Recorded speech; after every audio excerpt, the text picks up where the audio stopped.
və bir mahnı dinləyək Gülyana xanımın ifasında. Gülyana xanım, nəyə qulaq asacağıq? Məndən sənə yar olmaz. Tahir Əkbərov və sözləri Hamlet İsaxanlıya yeni mahnıdır. Buyurun, məmnuniyyətlə dinləyək. Mən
məndən sənə yar olmaz. Məndən sənə yar olmaz. Məndən sənə yar olmaz. Məndən sənə yar olmaz. Məndən sənə yar olmaz. Məndən sənə yar olmaz. Məndən sənə yar olmaz. Məndən sənə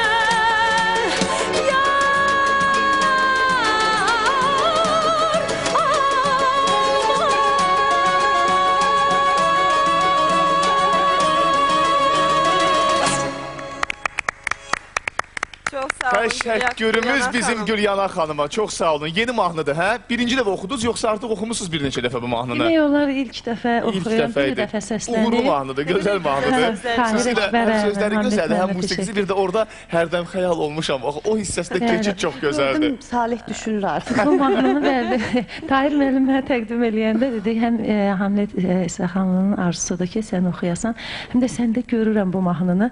Səndən mənə yar olmaz mahnısına köhnə bir mahnımız var, qədim. O mahnıya əks olaraq indi məndən sənə yar olmaz. Belə bir mahnı yazmışam. Sağ olsunlar, təşəkkür edirəm Tahir Uğurlu olsun, Əkbərə də, mən müəllifləri də Hamlet salamlayırıq. müəllimə də. Can sağlığı arzu edirik onlara. Biz düzdür Osetiyadakı konsertdən istəyirdik indi